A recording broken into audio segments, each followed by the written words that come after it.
ఓం నమో వెంకటేశాయ. ప్రతిరోజు మిమ్మల్ని ఆదరిస్తున్న శుభోదయం కార్యక్రమానికి స్వాగతం.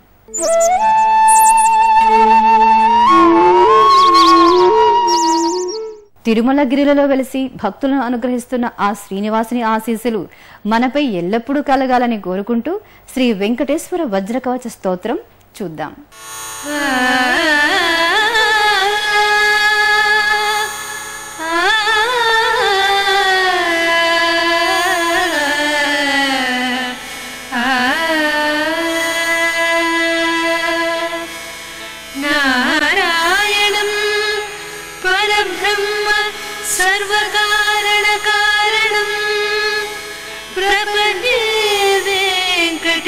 साख्यं तदेव कवचं मम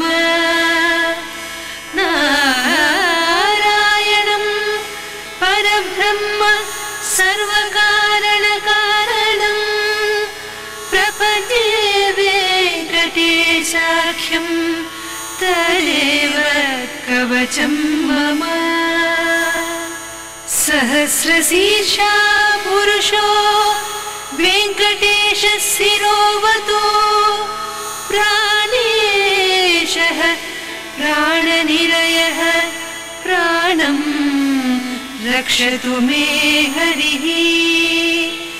सहस्रशीर्षा पुरुषो वेंकटेश शिरोवतो प्राणेशः प्राणनिलयः प्राणं रक्षतु मे हरिः.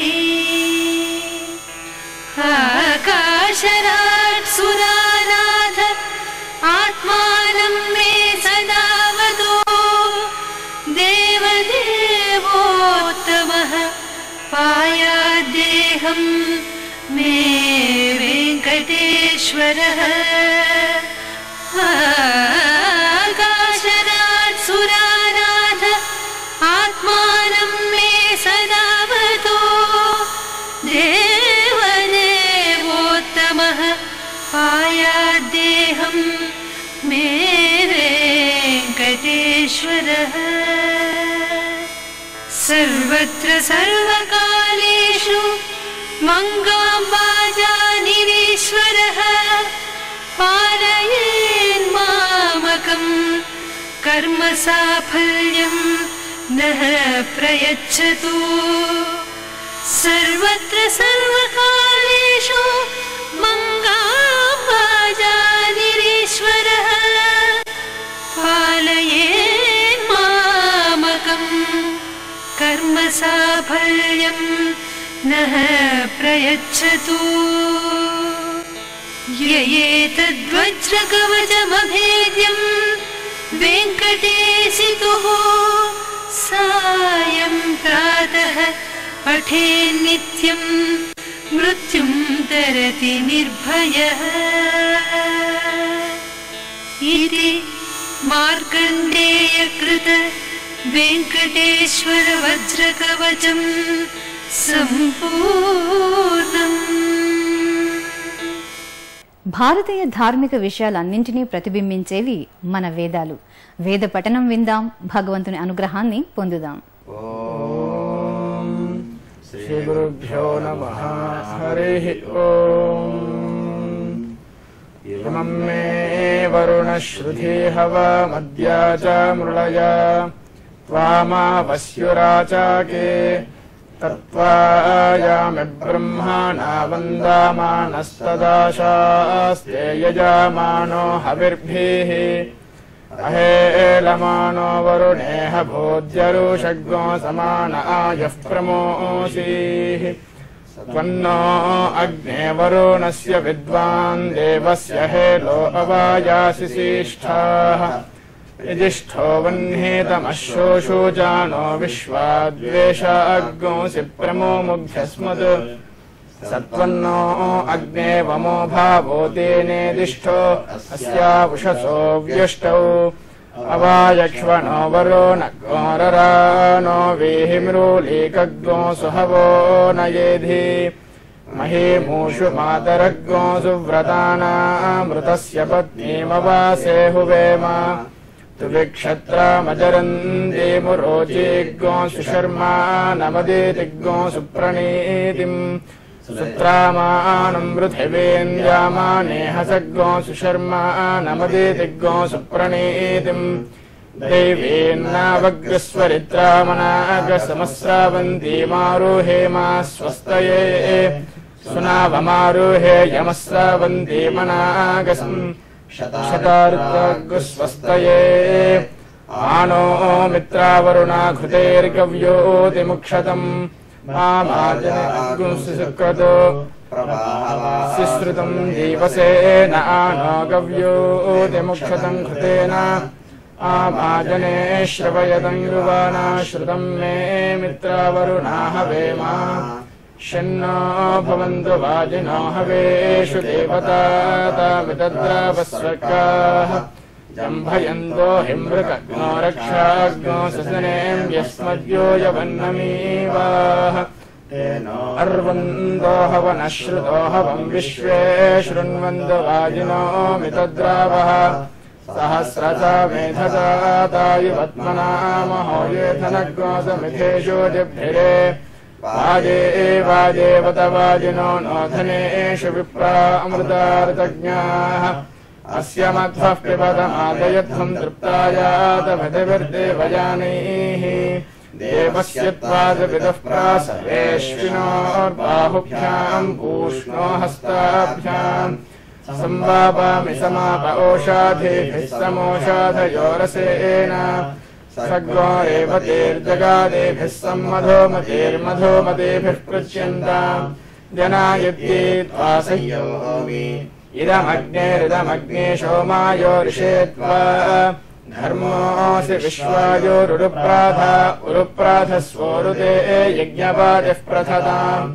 अग्निष्टे त्वजम् माहिग्नोऽसि नन्दरे तद्गोरक्षोऽन्तरिता अरातयः देवस्त्वास पिता श्रापयद्वर्षिष्ये दिनागे माभेर्मा संविक्था अतामेरर्यज्ञोतामेरर्यजामानस्य प्रजा भूयात् त्रितायत्वा त्रितायत्वैकतायत्वा हरिः ओम्.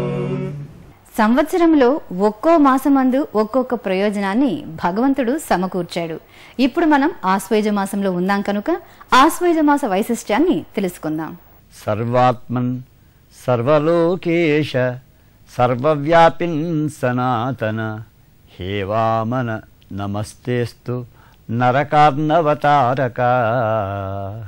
అందరిలో చైతన్యమూర్తిగా ఆత్మస్వరూపినిగా వ్యాపించినటువంటి తత్వం శ్రీ మహావిష్ణువు.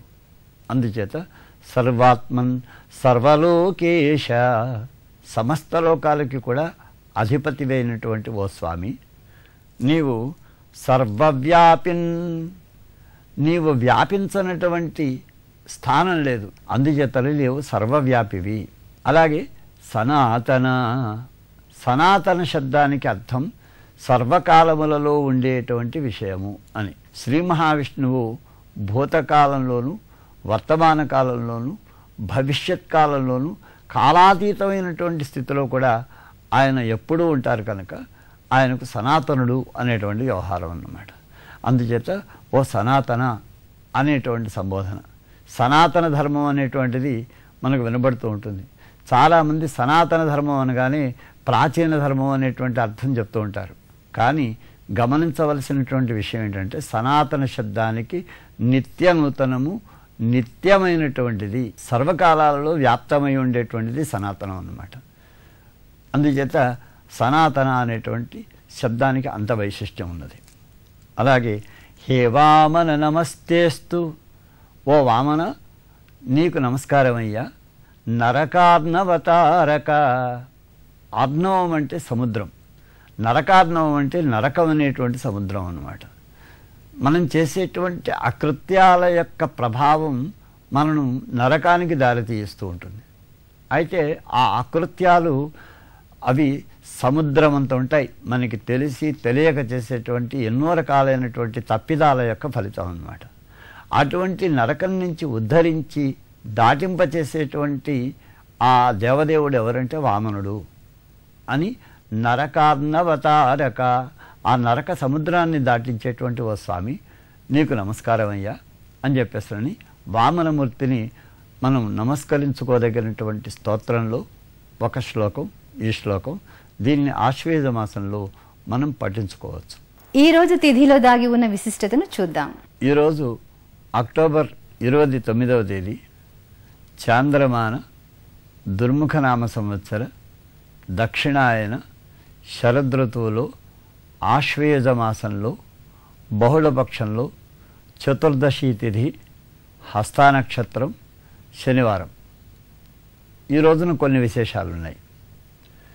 మనకు ప్రతి సంవత్సరము కూడా దీపావళి ముందు రోజు బహుళ చతుర్దశి నాడు సంభవించేటువంటి నరక చతుర్దశి అనేటువంటి చతుర్దశి ఈ రోజున్నమాట. ఈ తిథి వైశిష్ట్యం ఏమిటి అంటే సాక్షాత్తు భూవరాహమూర్తుల యొక్క కుమారుడు నరకుడు. ఆయన సంభవించినటువంటిది ఒకానొక కృతయుగ ఆరంభంలో భూదేవి యొక్క కోరిక చేత శ్రీ మహావిష్ణువు యొక్క అనుగ్రహంతో కృతత్రేతా ద్వాపర యుగముల వరకు కూడా ఆయన సౌమ్యుడుగానే ఉన్నాడు. కానీ శ్రీకృష్ణావిర్భావం జరిగిన తరువాత ఈ నరకునిలో ఉండేటువంటి రాక్షస ప్రవృత్తి అది విస్తృతమై సర్వలోకాలని పీడించేటువంటి ఒక లోక కంటకుడుగా తయారయ్యాడు నరకుడు. భూదేవి శ్రీవరాహమూర్తిని కోరుకున్నది. సహజంగా రాక్షసుడిగా పుట్టినటువంటి నరకుడు ఒకవేళ మరణించవలసి వస్తే అతను తన చేతుల చేతనే సంహరింపబడాలి. అంటే తల్లి అయినటువంటి ఆ భూదేవి చేతనే నరకుడు సంహరింపబడాలి అని కోరుకున్నదనమాట. ఆ కోరిక మేరకు శ్రీకృష్ణుని పత్నిగా తిరిగి ఆవిర్భవించినటువంటి భూదేవి సత్యభామ స్వరూపిణి అయి శ్రీకృష్ణునితో పాటు కలిసి నరకునితో యుద్ధం చేసి ఆ నరకుని సంహరించినటువంటి రోజు ఈ నరక చతుర్దశి అన్నమాట. అందుచేతనే అందరూ కూడా లోకకంటకుడైనటువంటి నరకుని యొక్క మరణాన్ని ఒక ఉత్సవంగా జరుపుకుంటూ ఉంటారు.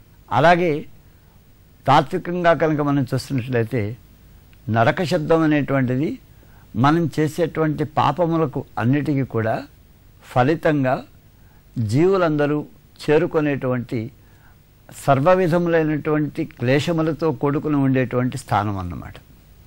కనుక ఈ చతుర్దశి తిథి నాడు ఆ దేవదేవుని పరమాత్మని పూజించినటువంటి వారికి ఆ నరకంలో స్థానం ఉండదు, నరకం నుంచి విముక్తులవుతారు. కనుక నరక చతుర్దశి అనే వ్యవహారం కూడా దీనుకున్నది.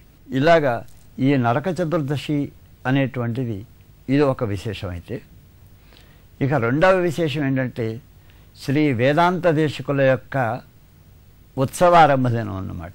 శ్రీ వేదాంత దేశికులు సాక్షాత్తుగా శ్రీ మహావిష్ణువు యొక్క అంశావతారమూర్తి అనేటువంటిది వైష్ణవ సంప్రదాయంలో అందరూ కూడా విశ్వసించేటువంటి విషయం. ఈయన చాలా బృహత్తరమైనటువంటి గ్రంథ సముదాయాన్ని వారు మనకు అందించారన్నమాట. వారి చేత రచింపబడినటువంటి ప్రతి శ్లోకము, ప్రతి స్తోత్రము, ప్రతి గ్రంథము కూడా ఎంతో ఉత్కృష్టమైనటువంటి అర్థంతో కూడినటువంటిదై సర్వజన ఉద్ధారకము, సర్వజన తారకము కూడా. అటువంటి గ్రంథాలను రచించినటువంటి, వైష్ణవ ధర్మాన్ని రక్షించినటువంటి, సమస్త భక్తజనాలను కూడా అనుగ్రహించినటువంటి దివ్యమైనటువంటి ఆచార్యవర్యులు శ్రీ వేదాంత దేశికులు. వారి యొక్క ఉత్సవాల ఆరంభ దినం ఈరోజు అన్నమాట. ఇవి ఈనాటి విశేషాలు. భారతీయ జీవన విధానము, భక్తి మార్గం మొదలైన వాటిని సమన్వయం చేసినవే మన అష్టాదశ పురాణాలు. ఆ శ్లోకాలలో ఉన్న అంతరార్థాన్ని పురాణ శ్లోకం ద్వారా తెలుసుకుందాం. మంత్రే తీర్థే ద్విజే దైవే దైవజ్ఞే భేషజే గురౌ యాదృశీ భావనా యత్ర సిద్ధిర్భవతి తాదృశీ. పరాశరులు వారు అందించిన ఒక గొప్ప శ్లోకం ఇది. ఈ శ్లోకం యొక్క అర్థం చాలా గొప్పది. ఆరోగ్యం బాగా లేనప్పుడు ఈ శ్లోకాన్ని చదివితే ఆరోగ్యం కుదుట పడుతుందని శాస్త్రం చెబుతున్నది. మంత్రే, మంత్రం మీద నీకు ఎంత ఎక్కువ భక్తి ఉంటే అంత బాగా ఫలిస్తుంది. ఏదో ఓం నమో నారాయణాయ అని ఒక మంత్రం తీసుకుందాం ముందు, అష్టాక్షరి. ఈ అష్టాక్షరీ మంత్రం చాలా గొప్పది, సర్వకాల సర్వావస్థల్లో, అందులో ముఖ్యంగా 7 కొండల మీదకి వెడుతున్నప్పుడు ఓం నమో నారాయణాయ అనుకుంటూ వెడితే తరిస్తాం అని పెద్దలు చెప్పారు. అయ్యో కేవలం 8 అక్షరాలే ఉన్నాయి, ఈ మాత్రం మంత్రం చదివితే తరిస్తామా అని దాని మీద అనుమానం వ్యక్తం చేస్తే ఆ మంత్రం నీకు పనిచెయ్యదు. ఇది మంత్రం, ఈ అష్టాక్షరీ మంత్రాన్ని భక్తితో పఠిస్తే, జపిస్తే, దానిని లోపల లోపల స్మరిస్తే తరిస్తాం అని కఠోరమైన విశ్వాసం ఉంటే ఆ మంత్రం వల్ల మనకి ప్రయోజనం ఉంటుంది. అంటే మంత్రం మీద బాగా నమ్మకం ఉండాలి, నమ్మకం లేకపోతే ఆ మంత్రం ఫలించదు.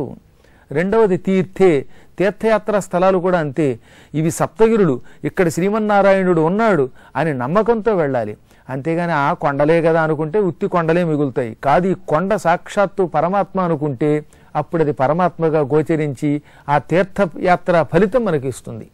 ఇక్కడ తీర్థ అనే శబ్దానికి కేవలం క్షేత్రమే కాకుండా మనకి గుళ్ళల్లో ఇచ్చే తీర్థం కూడా అని అంతరార్థం.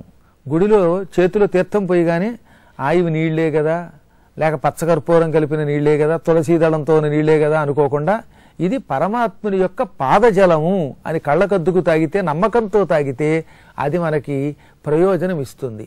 ద్విజే, నీ పురోహితుడి మీద కూడా నమ్మకం ఉండాలి. పురోహితుడు ఏదైనా చెబితే అది వినాలి, అంతేగాని పురోహితుడికి నువ్వు సలహా ఇవ్వకూడదు. నమ్మకం లేకపోతే పురోహితుడి వల్ల నువ్వు ఏ పూజలు చేయించుకున్నా ఫలితం ఉండదు. ద్విజే దైవే, దైవం మీద కూడా, దేవుడి మీద కూడా, ఈయన విష్ణువు, ఈయనని నమ్మితే నాకు ఈ లాభం వస్తుంది, ఈయన ఈశ్వరుడు, ఈయన్ని పూజిస్తే ఈ లాభం వస్తుంది అని ఆ దేవుడి మీద నమ్మకం పెట్టుకోవాలి గట్టిగా. ఒక మొక్కుకున్నామంటే తిరుపతి వెళ్ళి వాళ్ళు గుండిస్తారని మొక్కుకున్నవాడు ఆ నమ్మకంతో ఉంటే ఆ మొక్కు తీర్చుకోవడం వల్ల వాడికి లాభం వస్తుంది. మధ్య మధ్యలో అనవసరంగా మొక్కుకున్నానేమో, నీ మొక్కు వల్ల లాభం లేదేమో అనుకుంటే దానివల్ల ప్రయోజనం ఉండదు. దైవాన్ని నీవు ఎంత గాఢముగా నమ్మితే అంత బాగా ఫలితం వస్తుంది. దైవజ్ఞే అంటే జ్యోతిష్కుడు, జ్యోతిష్కుడిని కూడా అలాగే నమ్మాలి. ఒకసారి జ్యోతిష్కుడు ముహూర్తం పెట్టాక మళ్ళీ ఇంకోటి దగ్గరికి వెళ్ళి ఏమండి మా జ్యోతిష్కుల వారు పెట్టారండి ఈ ముహూర్తం పనికొస్తుందా అనకూడదు.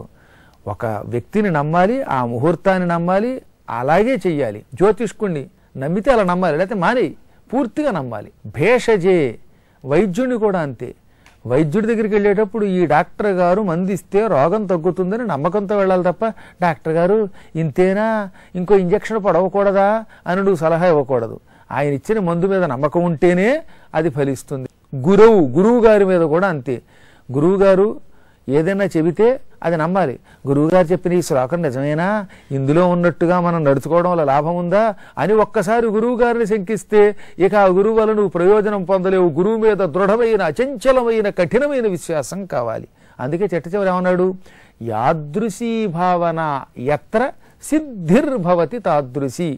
నీకు ఎంత ఎక్కువ నమ్మకం ఉంటే, ఎంత ఎక్కువ విశ్వాసం ఉంటే అంత బాగా వీళ్ళంతా నీకు తగిన ప్రయోజనం ఇవ్వగలరు, అంత ఫలితం వస్తుంది. చరాచర జగత్తంతా విశ్వాసం వల్లే ఉంది. గురువు గారి మీద అంత నమ్మకం ఉంటే ఒకవేళ మంత్రంలో పొరపాటున్నా వీడికి మాత్రం దైవ అనుగ్రహం లభించి తీరుతుంది.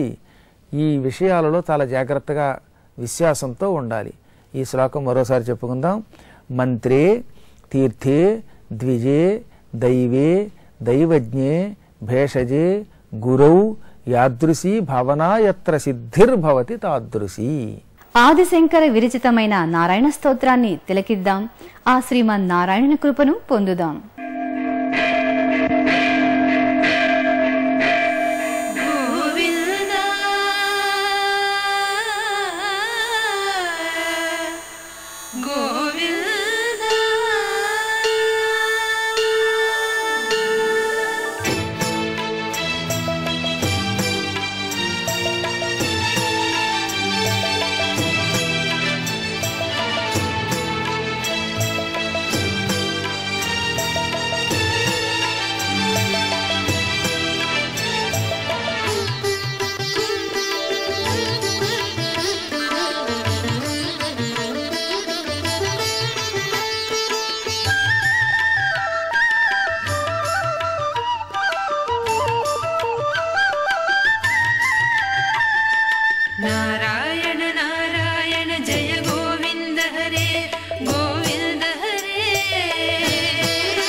नारायण नारायण जय गोपाल हरे गोपाल हरे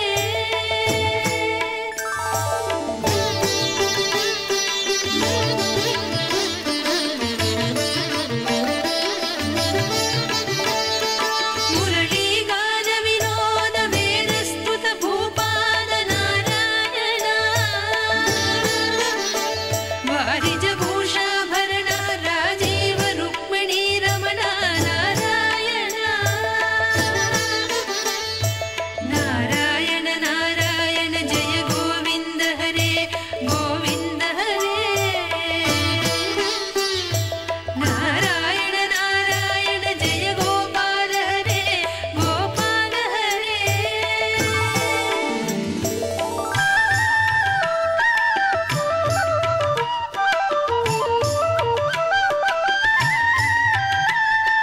जलरुहनल निभनेत्र जगदारंभक सूत्र नारायण पादक रजनी संहार करुणालय मामुद्धर नारायण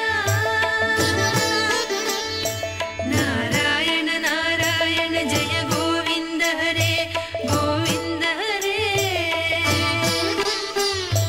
नारायण नारायण जय गोपाल हरे गोपाल हरे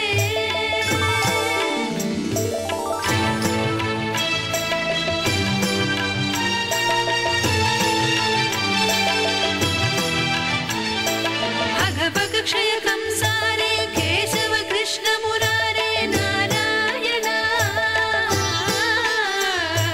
हाटक निभ पीतांबर अभयं कुरु मे मावर नारायण नारायण नारायण जय गोविंद हरे गोविंद हरे नारायण नारायण जय गोपाल हरे गोपाल हरे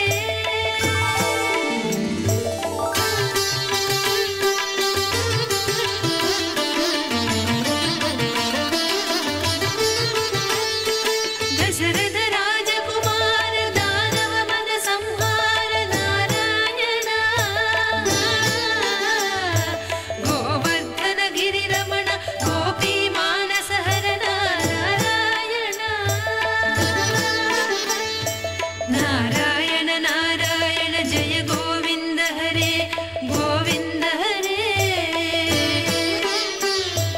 नारायण नारायण जय गोपाल हरे गोपाल हरे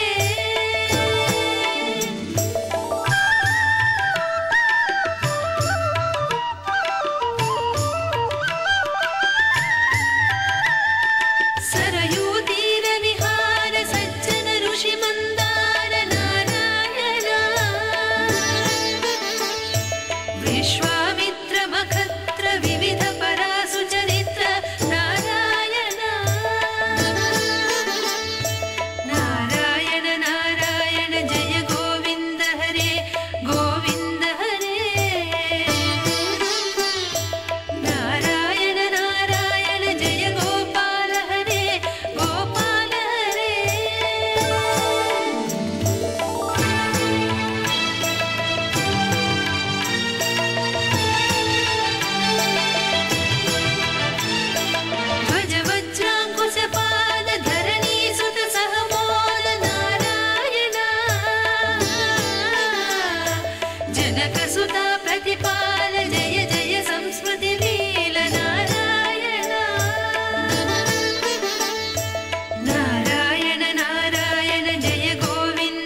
श्रीमुरलीकर धीवर पालय पालय श्रीधर नारायण नारायण नारायण जय गोविन्द हरे गोविन्द हरे नारायण नारायण जय गोपाल हरे गोपाल हरे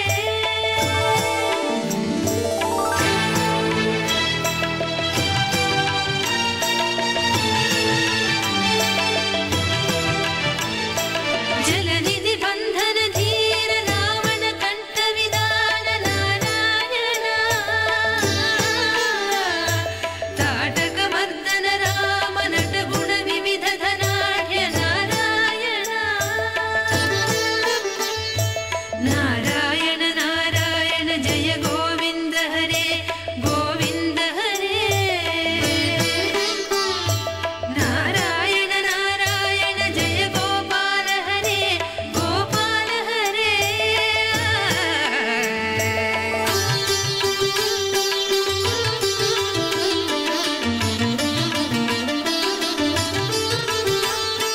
गौतम पत्नी पूजन करुणा घनावलोकन नारायण संभ्रम सीताकार साकेत पुरविहार नारायण नारायण नारायण जय गोविन्द हरे गोविन्द हरे नारायण नारायण जय गोपाल हरे गोपाल हरे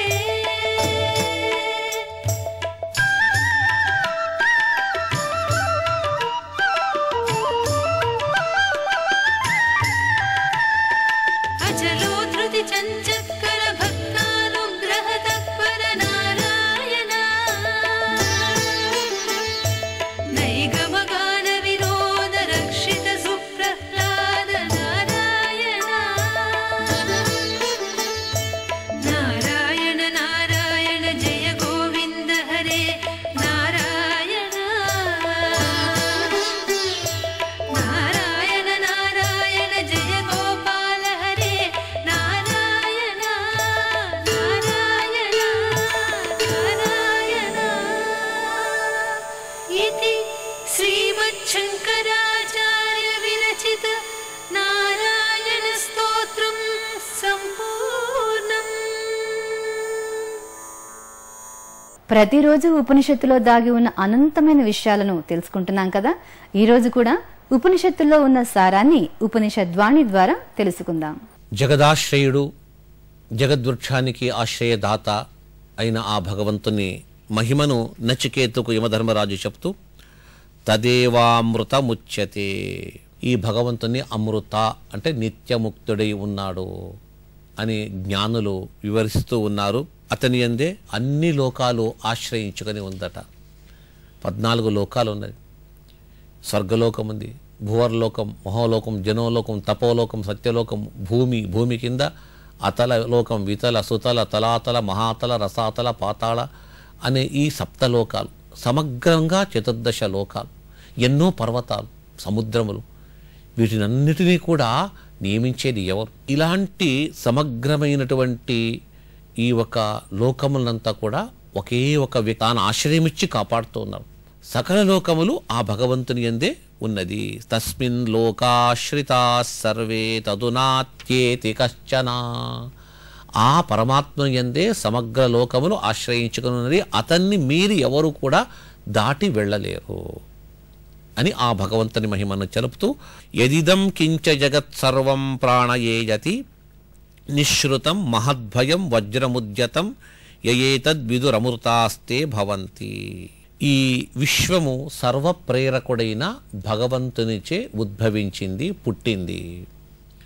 దీనికి పుట్టడానికి కారణము సర్వప్రేరకుడైన ఆ భగవంతుడు. ఇతడు సర్వప్రేరకుడు కాబట్టే ఇతనికి మరొక పేరు ప్రాణ అని వాయుదేవతకు పేరు ఉంది. ఆ వాయుదేవతకు అతనిలో ఉండి ఆ ప్రాణశబ్దవాచ్యుడై ఈ భగవంతుడు మహావిష్ణువు ఏ పరబ్రహ్మ అతడు ఉన్నాడు. కర్తవ్య కర్మాలను బోధించాడు. ఎవరెవరు వారి వారి కర్తవ్యములు ఆచరించాలని అతడు విధించాడు.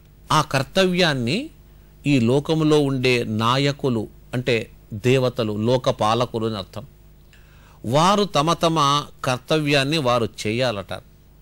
వారికి కర్తవ్య కర్మలను బోధించారు.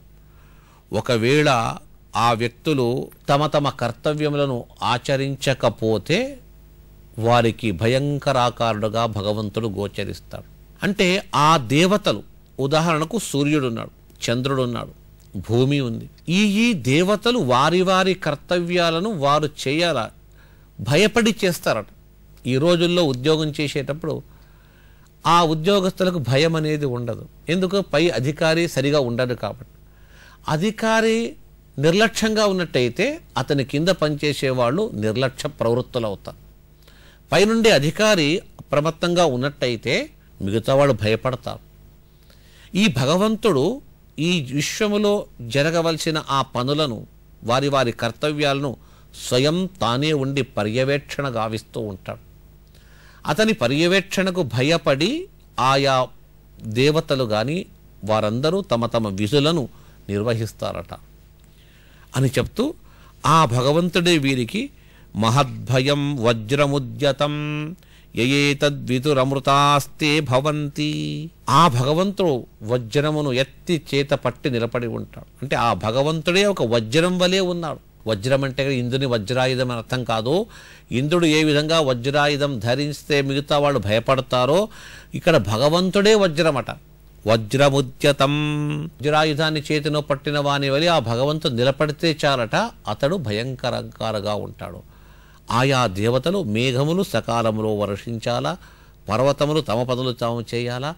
ఈ విధంగా ప్రకృతిలో ఉండే ప్రతి ఒక్కటి కూడా తమ తమ విధులను వారు చేస్తూ ఉండాలి. ఆ విధంగా చేయకపోతే వారికి భయంకరాకారుడుగా ఆ భగవంతుడు ఉంటాడట.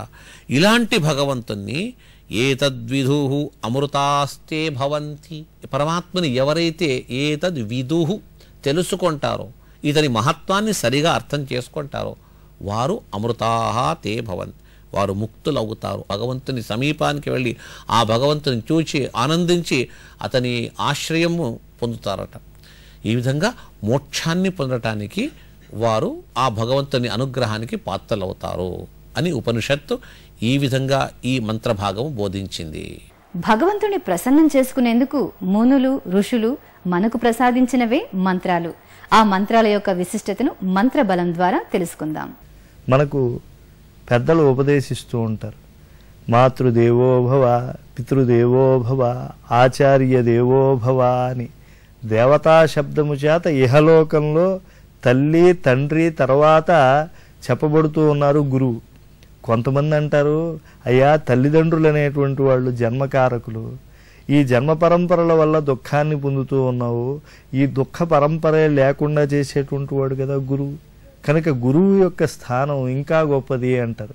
గురువుని, గోవిందుడిని ఒక త్రాసులో ఉంచితే నేను గురువు వైపు ఒరిగిపోతాను, ఎందుకంటే ఆ గోవిందుని తత్వాన్ని నాకు తెలియజేసేటువంటి వాడు గురువు కాబట్టి అని.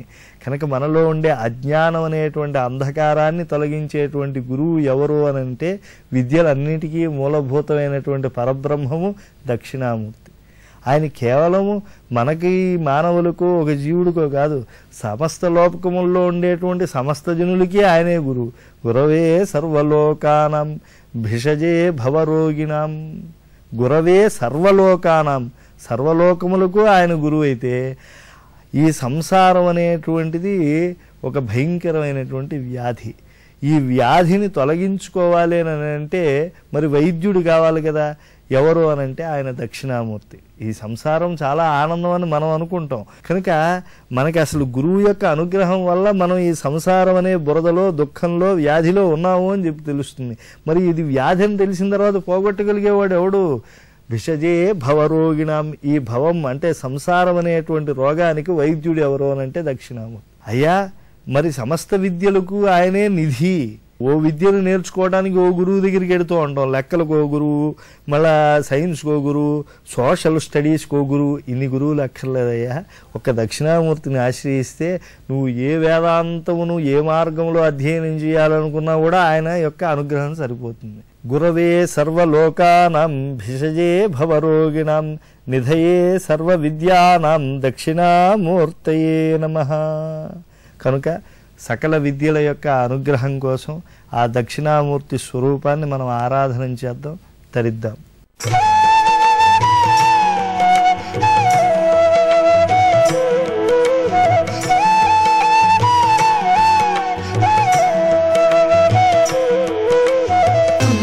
శాంభవి చంద్రమౌళిరమలా అపర్ణా ఉమా పార్వతీ కాళీ హైమవతి శివా త్రినయనీ కాత్యాయని భైరవీ సావిత్రీ నవయౌవనా శుభకరీ సామ్రాజ్యలక్ష్మీ ప్రదా చిద్రూపీ పరదేవతా భగవతీ శ్రీరాజరాజేశ్వరీ.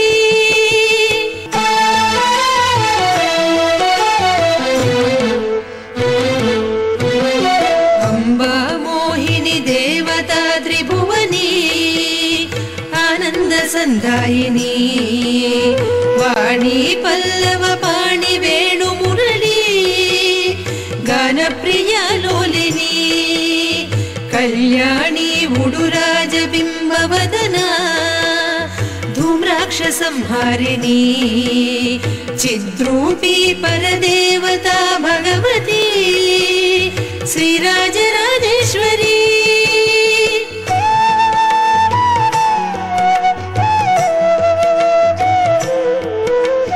అంబానూపుర రత్న కంకణధరీ కేయూరహారవళీ జాతి చంపక వైజయంతి లహరీ గ్రైవేయ వైరాజిత వీణా వేణు వినోద మండితకరా వీరాసనే సంస్థిత చిద్రూపీ పరదేవతా భగవతీ శ్రీరాజరాజేశ్వరీ.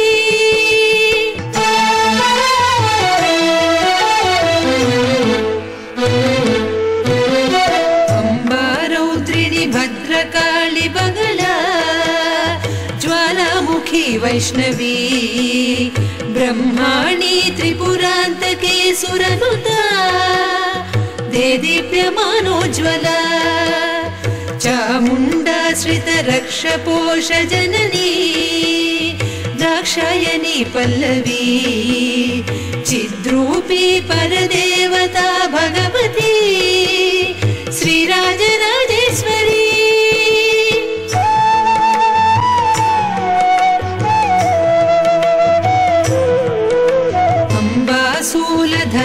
అంబాసూలధనుకుశాంకుశధరీ అర్ధేందు బింబాధరీ వారాహి మధుకైటభ ప్రసమనీ వాణీ రమా సేవితా మల్లాద్యాసురమూక దైత్యదమనీ మహేశ్వరీ అంబికా చిద్రూపీ పరదేవతా భగవతీ శ్రీరాజరాజేశ్వరీ.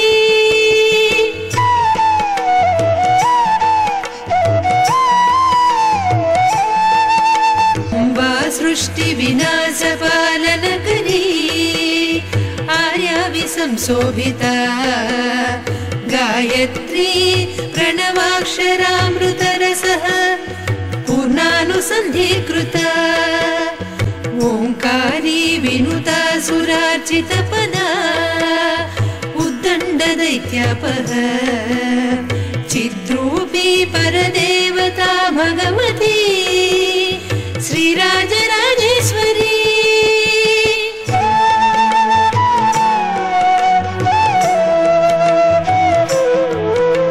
బాపాలిత భక్తరాజిరనిసం అంబాష్టకం యః పఠేత్ అంబాలోక కటాక్ష వీక్ష లలితా ఐశ్వర్యమవ్యాహత అంబా పావన మంత్ర రాజ పఠనా దంతే సమోక్షప్రదా చిద్రూపీ పరదేవతా భగవతీ శ్రీరాజరాజేశ్వరీ.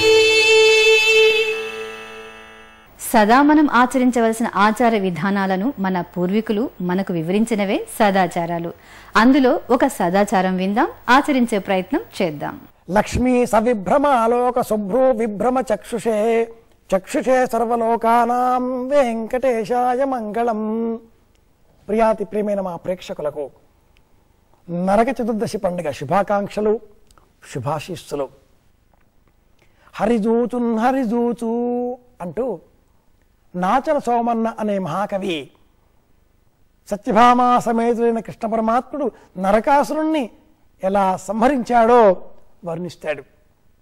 సత్యభామాదేవి చేతిలో ధనుస్సు పట్టుకొని అమ్ము సంధించి హరిజూచున్ కింద పడ్డ కృష్ణ పరమాత్ముడిని ఒక కంట చూస్తుంది. అరిజూచు రెండవ కంట, అరి అంటే శత్రువు, శత్రువును చూస్తుందిట. ఇంతటి శోభస్కరమైన వర్ణనతో నరక చతుర్దశి పండుగల గురించి మనం మాట్లాడుకుందాం. నరక చతుర్దశి పితృదేవతాకమైనది. ఆషాఢీం అవధీం కృత్య పంచమ్యాం పక్షమాశ్రిత పృథివ్యాం పక్షమాశ్రిత.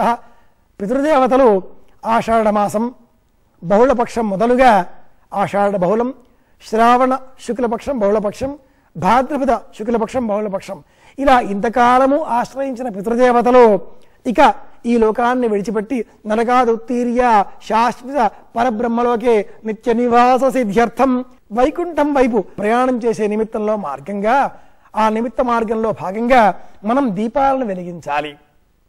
పితృదేవతలకు శాశ్వత నరకాద్ ఉత్తీర్య పరబ్రహ్మలోకే నిత్య నివాస సిద్ధ్యర్థం అని చెబుతూ తిలాంజలులను విడిచిపెట్టాలి, నువ్వులు నీళ్లను విడిచిపెట్టాలి. ఇది నరక చతుర్దశిలో ఉండే అంతరార్థం.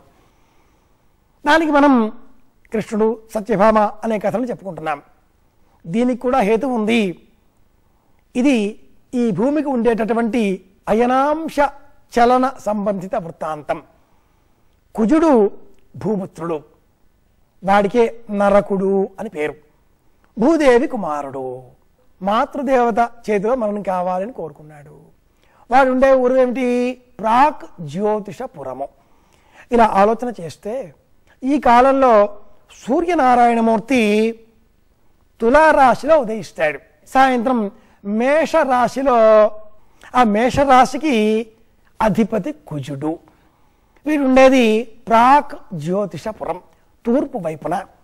మనకు తెలిసి ఈ భూమికి రెండు కదలికలు ఉన్నాయి. ఒకటి తన చుట్టూ తాను తిరగడం, రెండవది భూమి చుట్టూ తిరగడం. ఈ రెండూ కాకుండా మూడవ కదలిక కూడా ఉంది, అది అయనాంశ కదలిక. బొంగరాన్ని తిప్పుతూ ఉంటే ఒక విషయం మనం గమనిస్తామండి. ఆ తిరిగే బొంగరం ఒక చోట ఇలా తిరుగుతూ తిరుగుతూ తిరుగుతూ ఉండి ఉండి ఉండి అలా పక్కకి జరిగి మళ్ళీ తిరగడం మొదలు పెడుతూ ఉంటుంది. ఆ కదలిక అయనాంశ కదలిక. ఈ భూమికి 26,800 సంవత్సరాలకు ఒకసారి అలాంటి కదలిక ఏర్పడుతుంది అని జ్యోతిర్విజ్ఞాన శాస్త్రం లెక్కలు కట్టింది. పూర్వం నరకుడు అనబడే నక్షత్రం మనకు ఇలా తూర్పు దిశ ఇది అనే మార్గనిర్దేశం చేసేది. భూమికి వచ్చిన కదలిక అనుగుణంగా ఆ నరక నక్షత్ర మార్గం చెదరిపోయి ధ్రువుడు అనబడే నక్షత్ర మార్గం ఏర్పడింది. ఇప్పుడు మనకు ధ్రువ నక్షత్రం ప్రాగ్ దిశను సూచిస్తుంది. ఈ నక్షత్రాల కదలికలలో వచ్చిన మార్పు మేషరాశి, తులారాశి, ఈ రెండు రాశుల మధ్య ఉండే 180 డిగ్రీల సంచారమే నరక చతుర్దశి పండుగ మహాత్మ్యం. 16,000 నక్షత్రాలకు విడుదల.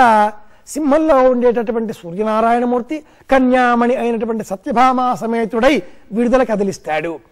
మేషం, వృషభం, మిథునం, కర్కాటకం, సింహం, కన్య ఇలా మండలాలను, రాశులను గమనిస్తే సింహం కృష్ణ పరమాత్ముడు, కన్య సత్యభామాదేవి. సమేతుడైన కృష్ణ పరమాత్ముడు కన్యకా మణులకు 16,000 నక్షత్రాలకు కాంతిని ప్రసరింపజేస్తాడు. సూర్యోదయం అవుతుంది. ప్రాతర్యావాణం ప్రథమాయుధధ్వం అనే ఋగ్వేద వాక్యాన్ని అనుసరించి ఏ కాలంలో కనిపించే నక్షత్ర సముదాయాన్ని ఆ కాలంలో మనం అర్చించాలి. కనుక ఇలా మనం ఈ రోజున నరక చతుర్దశి అన్న పేరిట దైవాన్ని స్మరించుకుంటాం. నరక చతుర్దశి ఈ రోజున ఉదయము శరీరం అంతా కూడా నువ్వుల నూనె అలదుకొని స్నానం చేయాలి. మనం చేసేటటువంటి సకల దోషాలన్నీ కూడా తైలం నువ్వుల నూనె తొలగించి వేస్తుంది. ఈ వాతావరణంలో పగటి కాలం తక్కువ, రాత్రి ఎక్కువ అయిన మార్పులు వచ్చేశాయి. సూర్యనారాయణమూర్తి ఇవ్వవలసినంత కాంతి ఇవ్వలేని స్థితిలో ఉంటాడు. కనుక ఈ దోషాన్ని తొలగించుకునే నిమిత్తమై, మన దేహంలో వచ్చేటటువంటి శైత్య గుణం నియంత్రించే నిమిత్తమై మనం దేహమంతా కూడా నువ్వుల నూనె అలదుకొని స్నానం చేయాలి. మిగతా అన్ని పండుగలలో కూడా తైలాభ్యంజనం చేసినా చేయకపోయినా దీపావళి మట్టుకు, నరక చతుర్దశి నాడు మట్టుకు తప్పకుండా ఇలా మనం దేహమంతా కూడా నువ్వుల నూనె అలదుకొని స్నానం చెయ్యాలి అంటుంది సంప్రదాయం. చర్మ సౌందర్యమే కాదండోయ్, ఆంతరంగికంగా కూడా మానసికంగా కూడా ఆనందం కలిగించేటటువంటి పండుగ నరక చతుర్దశి పండుగ. పితృదేవతలకు నువ్వులు నీళ్లు విడిచిపెడదాం. శరీరమంతా కూడా నువ్వుల నూనె అలదుకొని స్నానం చేద్దాం. బియ్యం పిండితో చేసినటువంటి మధుర పదార్థములను విశేషంగా స్వీకరిద్దాం. అందరి క్షేమాన్ని కోరుకుందాం. ఇవి మనవైన ఆచారాలు, ఇవే మన సదాచారాలు. శ్రీ వల్లభాచార్య విరచితమైన మధురాష్టకాన్ని ఇప్పుడు చూద్దాం.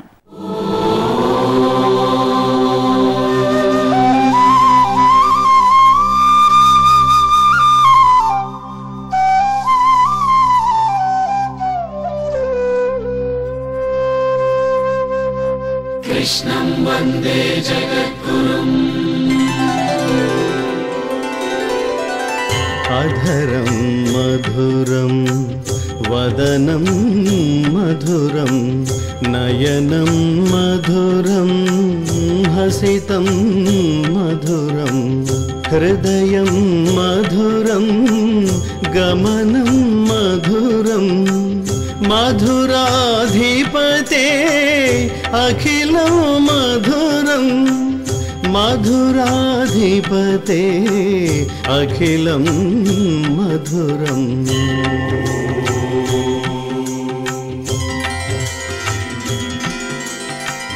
వచనం మధురం చరితం మధురం వసనం మధురం వలితం మధురం చలితం మధురం భ్రమితం మధురం మధురాధిపతే అఖిలం మధురం మధురాధిపతే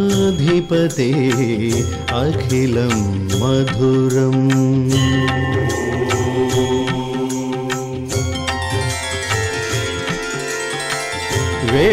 వేణుర్మధురో రేణుర్మధురః పాణిర్మధురః పాదౌ మధురౌ నృత్యం మధురం సఖ్యం మధురం మధురాధిపతే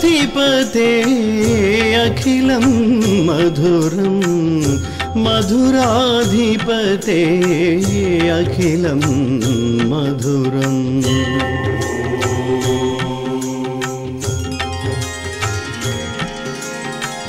గీతం మధురం పీతం మధురం భుక్తం మధురం సుప్తం మధురం రూపం మధురం తిలకం మధురం మధురాధిపతే అఖిలం మధురం మధురాధిపతే అఖిలం మధురం.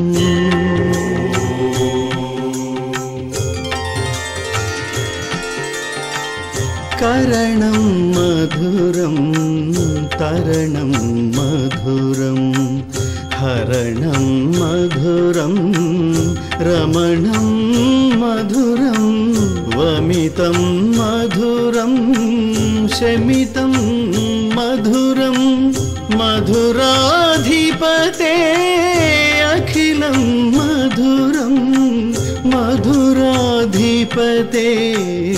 అఖిలం మధురం.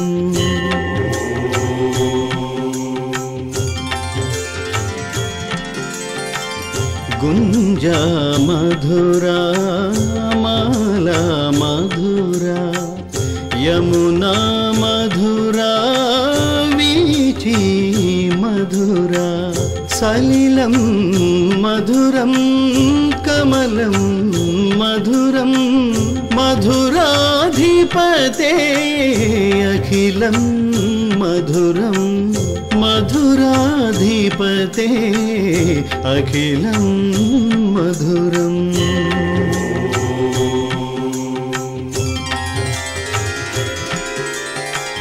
గోపీ మధురా లీలా మధురా యుక్తం మధురం ముక్తం మధురం దృష్టం మధురం శిష్టం మధురం మధురాధిపతే అఖిలం మధురం మధురాధిపతే అఖిలం మధురం